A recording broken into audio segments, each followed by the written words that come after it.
Okay, so I'm doing Sun in the 11th house Synastry overlay. And there's not really much to complain about here. I really like the Synastry overlay, and I feel like it's one of the best Synastry overlays to have the Sun because of how much flexibility there is in the relationship. There's not this palpable fervor between the two of y'all where it's like you feel like you're gonna lose the other one. It's not like the 8th house Sun or the 4th house Sun or the 12th house or even the 7th house or even the 1st house where you feel like you gotta hold on super tight. No, this is not that. This is more so like, yeah, go do you. I'm cool. I know you love me. I love you too. Like, there's no feeling of, if I let you out of my sight, I might not ever see you again. So it's a really nice relationship. I personally prefer it, and I'm someone who loves 8th house synastry. Maturing, I find that Sun in the 11th house is actually more ideal. So, these two seem to meet at the right time. What do I mean by that? Typically, both, more so the house person, is at a place in life where they're actively or they're taking baby steps to follow their dreams and aspirations. And what's cool about that is the Sun person is all about it because they're doing the same thing. You know what I mean? So they really cheer each other on, especially the Sun person. They cheer on the house person because they believe in them and they believe in their dream. And they might have come from relationships where there's like, when they talk about their dreams and aspirations, nobody really listens to them, or they feel like they could be both in situations where they question their dreams and aspirations if they're actually qualified or capable, or if it's just way too far out or something. But whenever, and they don't get the most positive feedback if they were to talk to other people about it. So maybe they don't talk about it at all with others, but they kind of just run smack into each other, and it just this outpour of, oh, what are you doing with your life? Oh, well, this is what I'm doing with my life, but this is what I want to do with my life, and here's how I'm trying to do it. And then the other one is just like, oh, that is so cool, that's so amazing, because it might even be on the similar path. They might have similar interests in what they're into, because this is not one of those synastry overlays that you meet in a very emotional place. You definitely can meet over social media. I mean, they're just seeing you do the damn thing, like chase after your dreams. It's a very friendly encounter. The first encounter is just, it couldn't get any better. It's super scenic. It's almost like a movie. Sometimes you can have this like girl next door kind of a vibe, or Boy Meets World kind of scenario, but it's just very disarming. You don't feel like you're on guard or that you have to do too much, because you're both meeting each other at a very level playing field of, just accept me for who I am, please. That's all I need and want. You just strike each other in that way, and so that happens right away. It's just this very easy acceptance. It's like putting a hand in a tailor-made glove. You know, it's so easy. I just slipped it right on. It slips right on and slips right off if you need it to. And it's a nice fit. It's perfect. There is no judgment. It's just, you're gonna get there. I believe in you. I want the best for you. That is pretty much the consensus of the attitude between these two. And so yeah, they want to show support to each other in any way they can. You can see this with fans. I'm hearing that song by Edwin McCain, Albie, where he says, I'll be the greatest fan of your life. But it's not in a sad way where it's like, oh, we've met at the wrong time, I'm not mature enough for you. No, these two are not looking from each other, at least not initially. which is great. They're not looking for the other one to be perfect or let me check them out here and there. They're just taking up each other's time in a really effective way.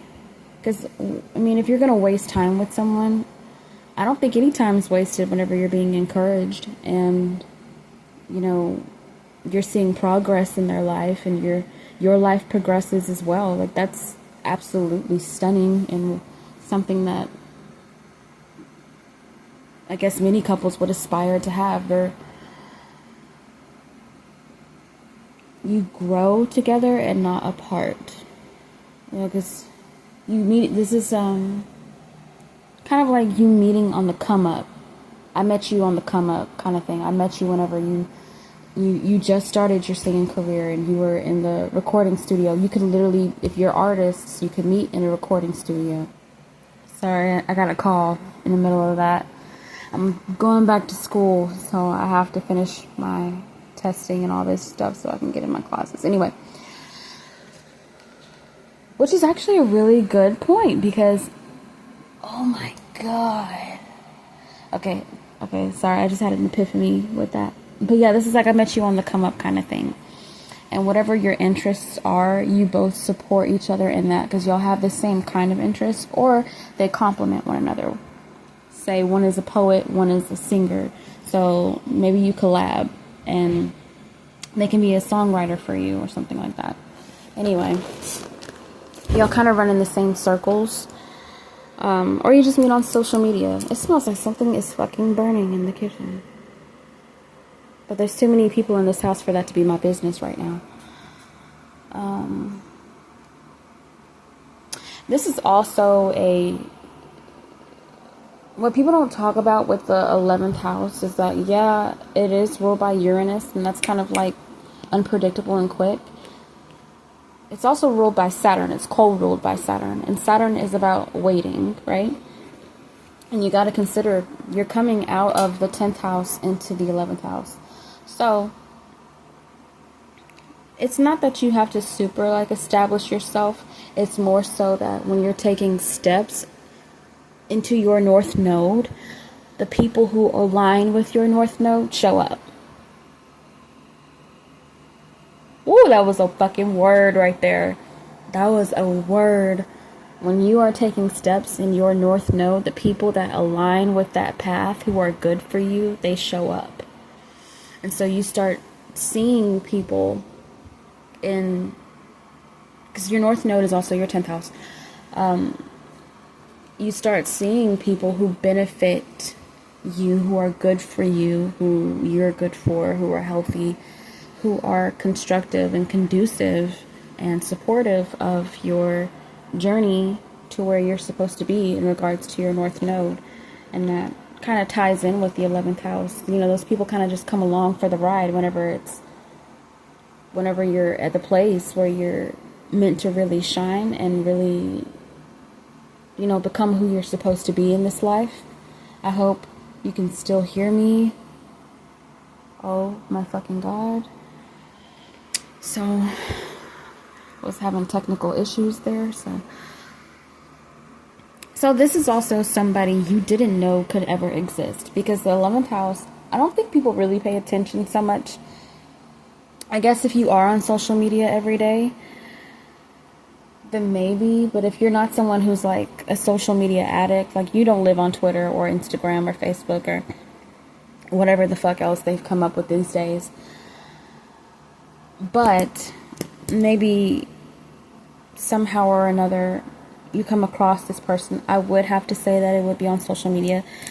I'm an artist and I really love Pinterest. And my crush actually came across to me because I saw her on Pinterest. And I was like, holy shit. Whoa. Okay. And fun fact, what I was talking about whenever, when you're moving in your North Node, they start to pop up, the people around who are meant to be, like they pop up because 11th house follows the 10th house, which the 10th house is our North Node, yada, yada, yada. This synastry will have you inspired by this person, because the sun person is very inspiring to the 11th house person, and vice versa. It's just fucking great. It's very organic. It's like a real, genuine, I fuck with you, and I want to see you succeed, and anything I can do to help you do that, I will do. Just their energy alone is sufficient to meet just even the most basic of goals. Like, for instance, the sun in the 11th house Synastry video, I was dragging my ass trying to... I wasn't even like... I don't feel like it. I'm not inspired. I don't really care that much. But I really, really wanted to make the video for y'all. And I just wanted to honestly get it over with. But I didn't want to do it because I have pride in my work. I didn't want to do it where it was just like a bunch of drivel and ramble and nonsensical and boring and anything that's already been talked about. I wanted it to be informative and entertaining and make sense. I don't want to do it if I was going to half-ass. And I wasn't in that space until I saw this girl. And her son is in my 11th house. And bam, it inspired me because I was like, wow. Wow, it did, you know, that's crazy how that happened. There's so many synchronicities happening right now. Anyway, but yeah, there's somebody that you just didn't know could exist. This person is like a fucking unicorn. You know, sometimes it feels like there's no way you're fucking real. Like, because 11th house is our ideal. It's even more ideal than our 9th house, which is pretty fucking ideal. The 11th house is like, wouldn't it be so fucking nice? And it is actually logical. It seems far away. And actually, I don't think we really think about our 11th house all that much. Unless you're like a social media influencer and stuff. Then maybe you're putting out shit that seems very 11th house. Like, wouldn't you like this? I don't know. I think this person, the sun person, as well as the 11th house person, they check off all the boxes of what you would actually like that you didn't even know that you could. You know, and, you know, they just kind of raise the standards. And they're a dream come true. They're like a dream girl. They're your dream crush. They're a dream come true. And not in like a Neptunian 12th house way. It's more so in a... I really didn't think that I was going to find somebody like you. I thought... Because, you know, the 11th house represents the collective. So it seems like they are a diamond in the rough. They're a dime a dozen. And even with that, you still don't feel this pressure to cling to them or like sink your claws into them to hold on to them tight, you know, like you wouldn't with the 8th house or the 12th house or the 4th house or even the 7th house, because this is the house of blessings as well, and prayers being answered. 11th house, and whenever it's like it's just positivity, you put in the effort and then bam, it's just cause and effect.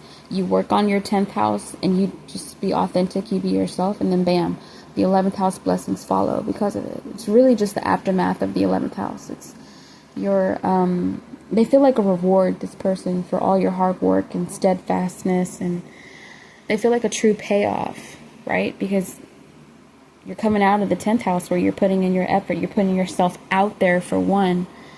That's a whole nother thing, because you can't just meet somebody being in your house all the fucking time. You got to put yourself out there, especially if you're putting yourself out there for your ideal career. You're going to meet your ideal people because that's where the fuck they're at. It honestly just makes sense. It's honestly common sense until you're actually living your dreams, because some people don't get there. Some people are stuck in their 6th house. They're stuck in their some people don't even want to touch their 5th house. It's too scary. Some people are too broke to touch their 10th house, you know. They're not comfortable enough to actually go after their dreams yet. Some people are still stuck in the 9th, where they're getting their education and stuff like that. And they're barely brimming on the 10th house. So, to just kind of shoot right into your 10th house and just like put in some work. And then the 11th house is unexpected because Uranus is so unpredictable. It's an unpredictable ass energy, Aquarius energy. It's very unpredictable. So they come out of nowhere. And that's what makes it even more great, because it's like I wasn't looking for you. That's why the sun in the 11th house is one of the best synastry aspects for love. They can be a best friend, they're a friendship. It's more so this feeling of you came out of nowhere and you accepted me as well, and you're everything I didn't think could actually be real, but you're here in the flesh, and it's not something that's complicated. You're not far away. It's not something that's just like out of reach, like Neptune. It's right in front of your face, and it's logical.